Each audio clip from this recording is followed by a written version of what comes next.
Hi, welcome back to my channel. This is Sonia, and this is my final Handmaid's Tale review. I have not been reading, so I'm just gonna put this as my Sunday video. It's a book. I just thought. So sorry, like there's not much book content, but I haven't really been reading. I've been kind of focusing on other things, so sorry about that. But anyway, I just wanted to come on here and talk about my experience with the overall show of The Handmaid's Tale because now I finished it. Now I feel like I can give my full opinion on it.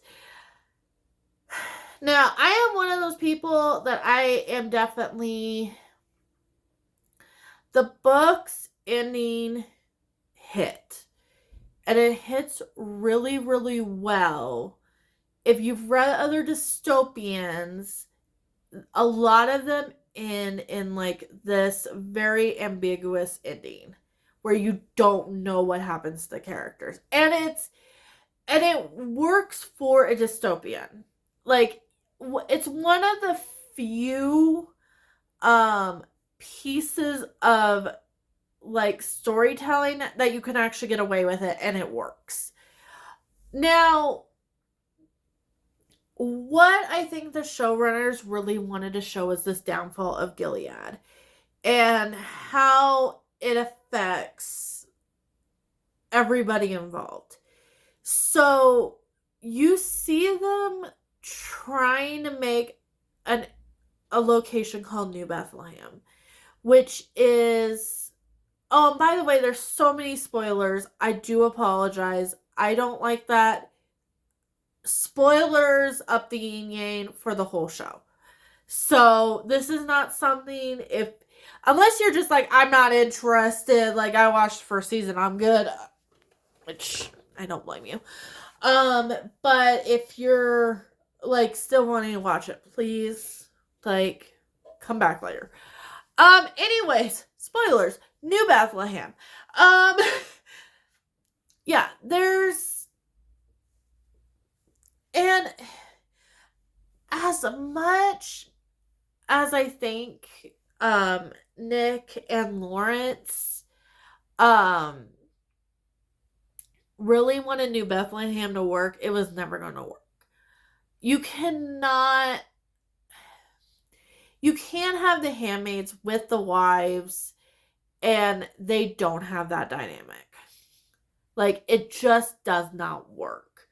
Now, do some of the older wives towards the end kind of change how they feel? Yes.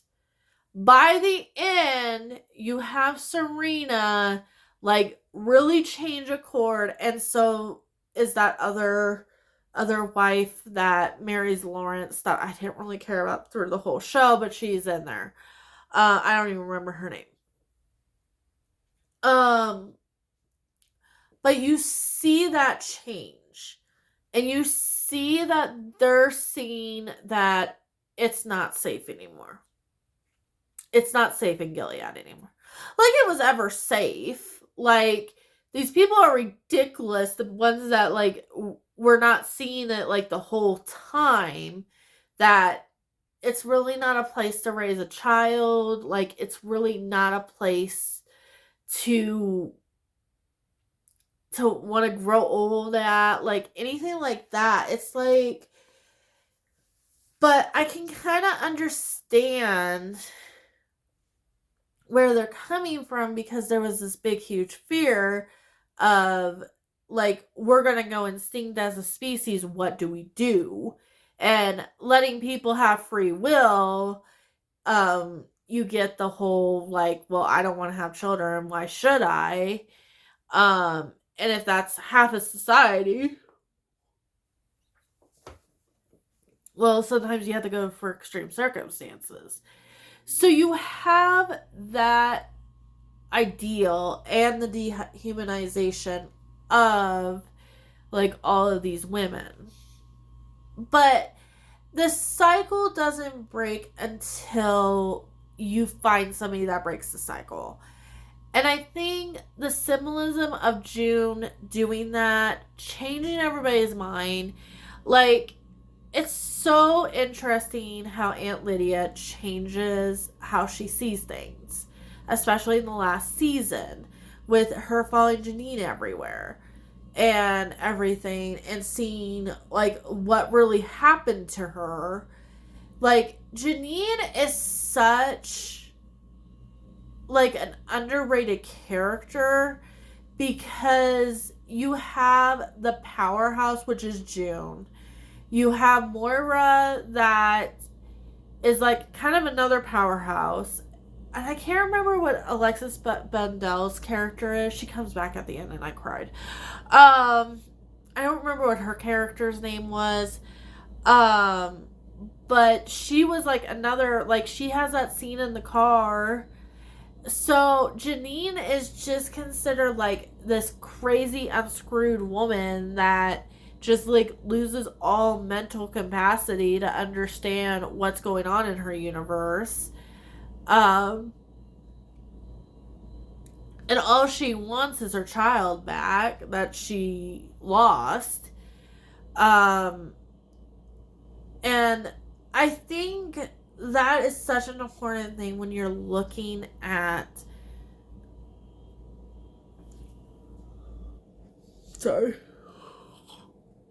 at any of these women and their backstory and their stories just in general going through Gilead and the emotional trauma that they go through. Even like the Marthas that seem like they're like pretty, like a lot of things don't seem like they happen to them, but they're trapped in the house. So they have to like watch all this stuff happen and they're trapped and they never get to go outside. So there's some mental stuff right there. But we don't follow that. So like unless you like really pay attention, you're not gonna see it.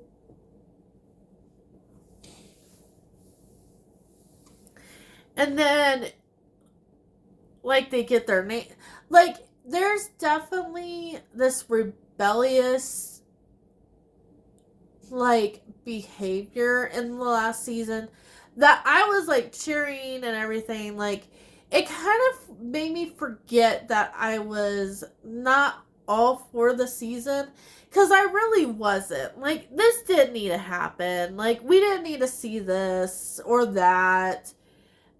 I mean, the scene with Nick, like when he's in the plane for the final time, I'm like, this is supposed to be emotional, but it's not. I cried more when Lawrence looked at her, and I'm like, that's the problem. Like, we've been going back and forth between June and these two men where I'm like, June, maybe you just need to be your own woman. And I,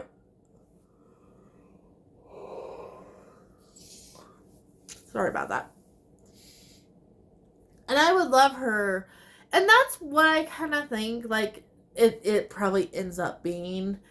It's like she's just kind of by herself. She helps the rebellion when she can. I can't remember where she ends up in the testament.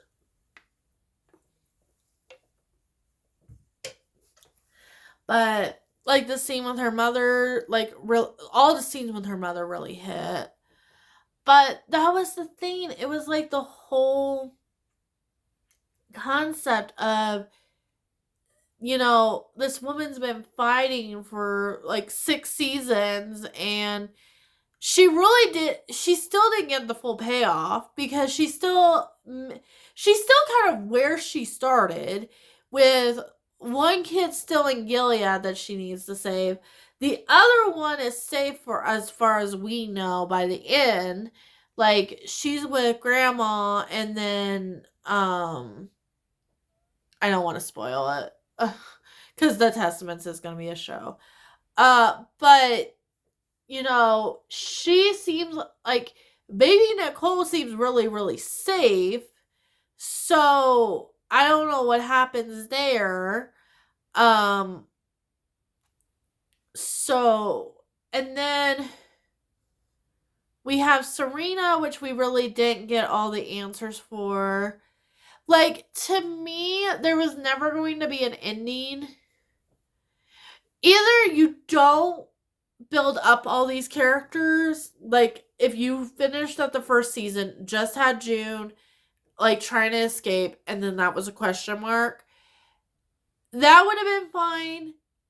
But the problem was, like, they built all this up, and then it's like, okay, now you're having to. Not only are you having to finish off June's story, but you're having to finish everybody else's story off. And, like, there was not payoff for a lot of people. Like, Serena being one of them. And Serena was, like, the big, huge character arc in that whole thing. And for her to still be dealing with, like, the stuff she was dealing with, like, at the beginning, like, I feel like nobody moved. Like, I don't feel like there was, like, the Gilead problem, like, because it's been the problem, like, the whole time. Okay, that's been solved in Boston, but, like, now you need, like, 5 more seasons to talk about all the other states that are being affected. But it's like, me as a watcher, I don't want to go through that. I am kind of, like, burned out emotionally from the show. Like, if I saw another person get their finger chopped off because they were at a thing, I would have been like, okay, whatever. Like, this is done soon. And the music. Oh my. Okay. Taylor Swift music is fine. Okay? Gonna put that out there before I say this statement. They used one of her songs, Look What You Made Me Do, which is off of the Reputation album. Beautiful album. The problem with using that song is most of the music is from 80s, early 90s. Even before, because they have Fleetwood Mac's not Go Your Own Way, Landslide. They had a scene with Landslide in it. Those songs are fine because they mean something to the characters. That would have been music that they grew up with. That would have been music that, like, who hasn't, put Landslide on when, like, they've been broken up with. Like, that is just an extraordinary song, or you've, like, are looking back in life, and Landslide is just, it's a hit. It's a good song. But they might not even know who Taylor Swift was. And that was the thing with that, is like, okay, now I feel like I'm having a fan service moment, and I'm watching a music video from YouTube, and somebody thought that was a good idea. And it just took me out. And there's a lot of good power ballads that they could have used. I promise. There's enough angry women music out there for all of eternity, okay? Like, I don't know. I feel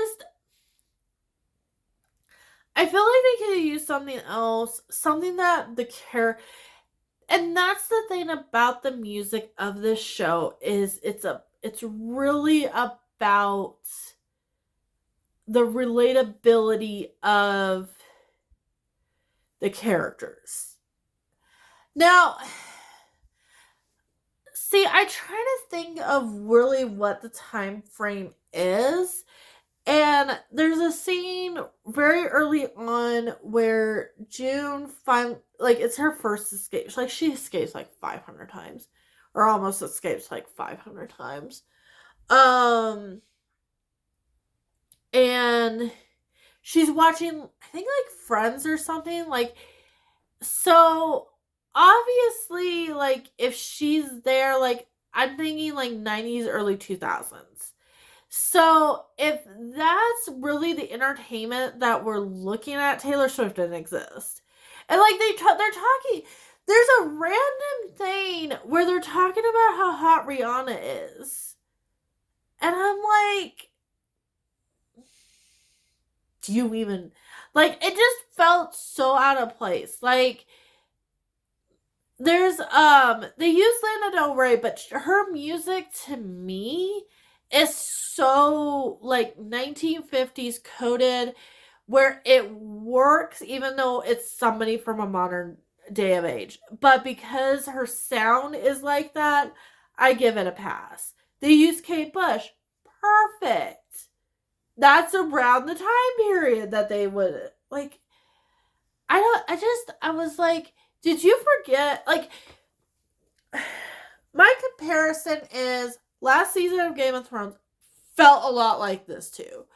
So I'm like, okay, like, if you're not going to honor the source material, stop. Like, stop while you're ahead, and the characters still feel like the characters. The content that you're bringing in still feels like what we would have known. Because a lot of what you're seeing is like tape machines. I think there was a record player at one point. Um, like, they had a computer, but it was like a really old computer that she was, like, an old laptop that she finds to watch these DVDs. DVDs, like, no streaming, and you don't hear them talking about streaming. So it's like, so like the latest I would think this is like maybe like when I was like in middle school, maybe is when they started this whole Gilead situation. I don't know if even that, because I feel like we maybe did have Taylor Swift. I don't know. I don't, I'm I like her music, but the I, Swifty down below, tell me what time period, like, if I'm close. Um, but that took me out too. I'm like, okay, like, and then I'm like, okay, what other song? And I'm like, Barracuda? That would have been fun. Them going down the street to Barracuda. At least it would have fit better. And then there's like the song by Christina Aguilera that would have fit that scene too. But then I would have like the same. But the lyrics are so good. I can't think of what the song was called right now. I don't know. Christina Aguilera and Demi Lovato write this song that I felt like should have been the theme song for Handmaid's Tale, and it was never in Handmaid's Tale, and it's like, I'm sad about it. Get in Line, I think it might be the name of the song. But that was like my problem with this. Is it like the characters, like, we were forced to like just fight, like, I was like, to my screen, I was like, can you just forgive Serena? Can we just do that, and you guys can go on your merry little way? Like, I hardly doubt you're gonna like to say those two don't run into each other. You know they're going to, and that's just gonna lead to more drama. And I was kind of getting tired of their drama. Like the motion to their drama was like, okay, like, you hate her, she hates you. Like, I understand, like, like Serena caused the problem in the beginning with Fred and all that stuff, but can we just get over it? And they finally do. And I'm like, okay, cool. They could have ended it right there. But then they have this really slow scene at the end where she's going into the house and then she's quoting the book. And I'm just like, okay, whatever. Okay, you write the book. Now we know who the author is. And they never, oh my goodness, they never showed that scene. Like, at the epilogue. The epilogue, they totally forgot the epilogue, where you see, like, the university setting, and then they're like, oh yeah, Gilead's gone. Like, that was a good scene. That needed to be there. Her going back to that. We need a rewrite.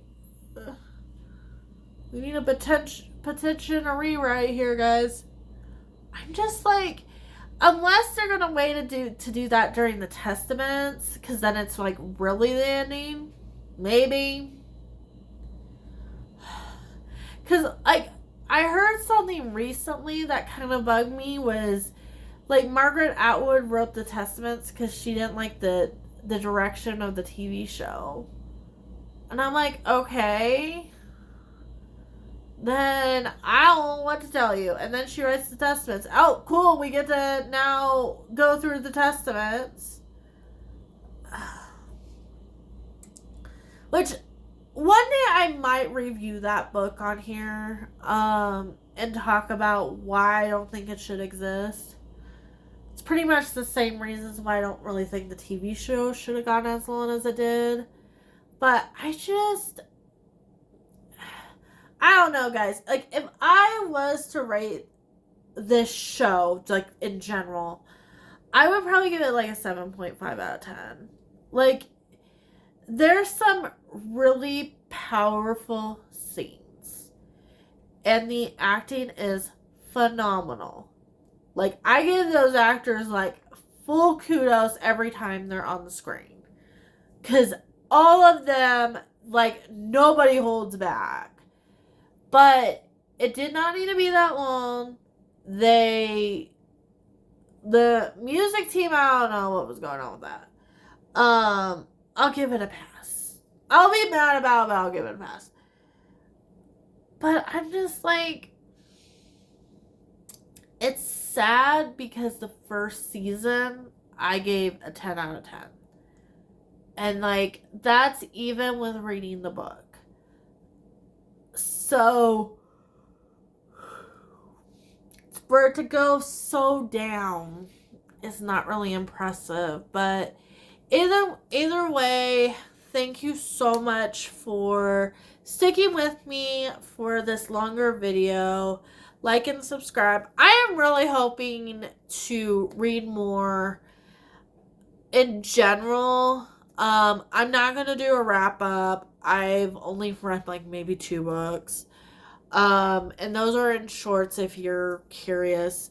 But I think what I'm going to do is, like, I have Magical Readathon coming up. If I read more books, I might, like, fit, like, a TBR with Magical Readathon with whatever I end up reading towards the end of the month. But I'm really hoping to come back with some book content. But anyway, like and subscribe, and I hope to see you in the next video or short. Bye, guys.